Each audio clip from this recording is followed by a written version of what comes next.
Hi, thanks for tuning in. This is the US Futures weekly chart analysis for the week ending 15th of August 2025. First chart is the US dollar index futures, which drifted lower again this week, but on reducing volume and below average volume, so all is not lost. The market is reacting to this bar, which pushed back within the longer term trading range. It did close well off its highs, and that suggests that supply was drawn out, volume was above average. In response, the market's attempting to consolidate, and it is still trading within this up bars range. It is looking slightly weaker with 2 weeks of down bars in consolidation in response to the single up bar, but all is not lost. The market's still trading within the range of that up bar, and the market's attempting to find a equilibrium to some extent and hold on at the lows of the range here. Still not sure if it's going to be successful or not. There's a few fors and against either way. We'll just keep watching and see how the market reacts over the next week or so. This lackluster trading in this market this week saw most of the markets trading in a lackluster fashion. So not a great deal happened this week, which you'll see as we move along. Next chart is the E-mini S&P. This is S&P 500 index futures. The market did edge higher this week on reducing and below average volume. The market effectively just floated higher on a lack of selling pressure more than anything. There was no great intent being shown as price pushed higher this week. Spread reduced, and it was relatively narrow compared to the average, and volume reduced, and it was below the average. So the market just floated higher on a lack of selling pressure. US Treasury 10-year note futures continue to trade within the range of this widespread down bar on very high volume. The market pushed up over 3 weeks back here, and in response, the market is attempting to consolidate right up high in the range. It looks okay. There's no serious supply being drawn out at this point. Volume was slightly lower and remained below the average. Spread did widen a little bit, but no great danger being shown. The market's trading sideways.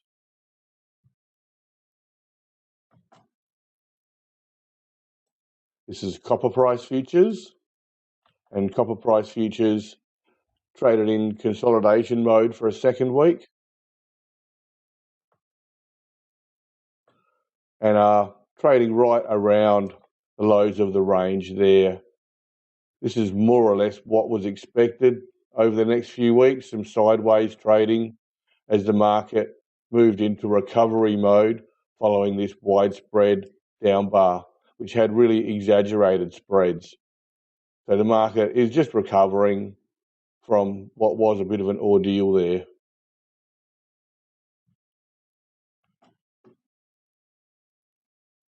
The next chart is gold price futures. The gold price futures pulled back this week, back within this sideways range. It's trading in there. It's all pretty safe in there. When the market pulls back, there's not a great deal of supply being drawn out. There's no great weakness emerging. And that said, there's no great intent being shown when the market pushes higher.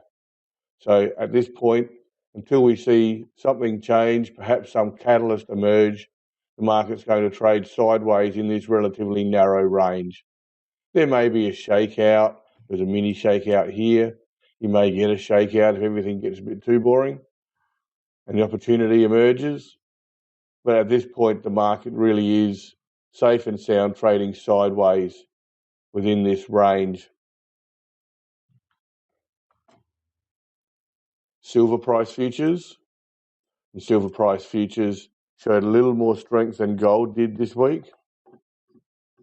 Spread was nowhere near as wide, and it's still trading within the range of this up bar. Volume did reduce and was slightly below the average, so selling pressure reduced somewhat.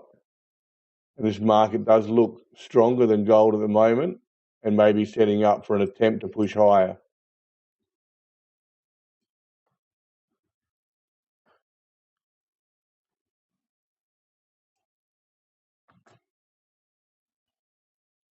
Like crude price futures, they traded slightly lower this week, closing right at the lows of the previous down bar. Volume was reduced and well below the average. Spread was narrow and the close just slightly off the lows and back adjacent to the previous bar's low. And there was no great intent being shown towards the downside, and there's no great buying support being shown either. This was the market just drifting lower on low volume and pretty much trading at the lows of this widespread down bar. It wouldn't take much demand for price to move a little higher. It may take a little more intent if the market was to push lower here. So just watch the activity in the market next week. Increased activity may see price just drifting lower and perhaps down to test this level just below. Onto the currencies now. This is the euro US dollar currency pair. You can see price pulled back and moved just below the highs of the range here 2 weeks ago, and since then the market's really been trading in consolidation mode. It's trading within the range of this down bar. It hasn't exceeded it to the upside at all. It's trading the inverse of the US dollar to a large extent. Highs of the range above really come through there. So you've got a level above where there's likely to be some resistance. The market's comfortably trading within that area just below, adjacent to the highs of the previous range.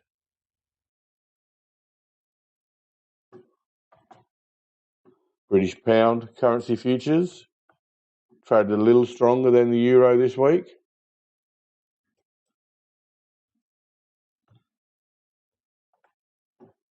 They've pushed up and closed right at the important level above.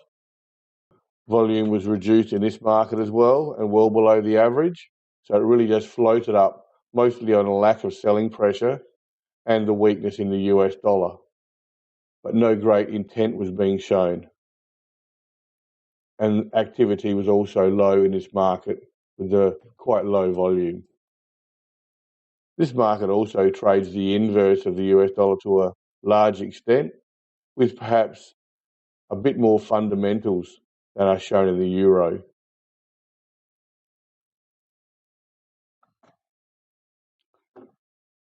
Japanese yen currency futures. And this market closed slightly higher this week. It's responding to this shakeout we've had previously 3 weeks ago. There's a little up bar, more an absorption type bar in response. This week, a similar bar to some extent. Volume was very slightly increased but remained below the average. And the market's attempting to hold on to this level, which is showing the lows of the previous range. This market's not looking particularly strong, but with a shakeout in the background has gained a little relative strength.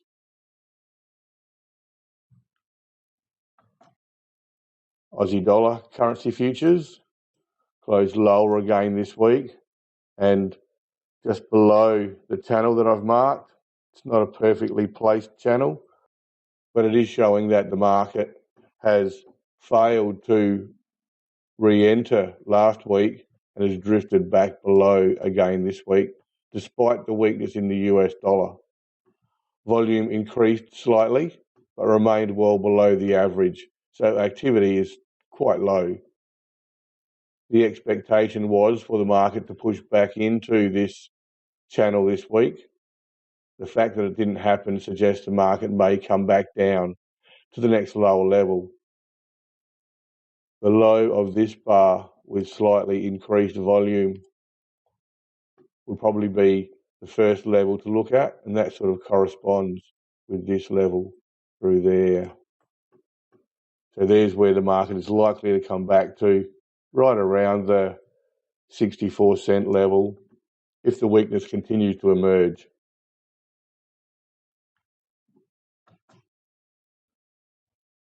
This is Bitcoin futures. Bitcoin futures attempted to move higher this week, but eventually failed and closed low, pretty much at its lows for the week. The market has been responding to this push higher. It's been in consolidation mode for the previous month. This week, the market attempted to push higher. Volume increased to the average, so it was genuine trading, and price has closed lower. So some supply has been drawn out. It's less likely that this is an absorption bar. It is possible in this market, but less likely it's an absorption bar. So in response, you'll probably get a test for supply early, which is going to be a lower bar below the previous bar's close. If the market remains strong within the first couple of days, you'll see it close back up near its high, and an attempt may come to push higher. But if the market does show that supply continues to be drawn out, you may well see the market continue lower and then trade at or around the old all-time highs. This was an important level, and price is almost drawn to it like a magnet. It's drawn up to it when it's below, and it's drawn down to it when it's above. It's really a difficult level to overcome. The market's been attempting to do so over the last month, and it appears to be being drawn back to that level at the moment. So look for a test for supply in this area here, especially early next week, and just how the market deals with that will show you where the market is likely to close towards the end of the week. Weakness continues to emerge. I'd be looking for a close adjacent to that level. And if buying support emerges, you'll probably see either a close back adjacent to where it closed this week, or even an attempt to push higher. But it will depend on the activity seen as price pulls back this week. And just back to the US dollar index futures quickly. This market's really important and plays a large part in the trading of a lot of associated markets, especially the currencies. You can see the market has traded slightly lower this week, but on reduced and below the average volume. The trading remains within this up bars range, so there's no serious weakness at this point, or strength for that matter. I do kind of expect an attempt to recover this week. If it's only a weak attempt, you'll probably see price continue lower in the future. If the attempt is a little stronger and push back more deeply into the longer term trading range, you may see in the future weeks an attempt to bump along the bottom here like this. So watch to see if there is an attempt to recover this week in response to these last 2 weeks of consolidation. And if there is, just how much intent is shown as price attempts to move higher again. If it's a really weak attempt, you may well just see price turn around fairly quickly and move lower again, and probably down to this level. So perhaps an interesting week coming up. Thanks for your time. Back again next week. See ya.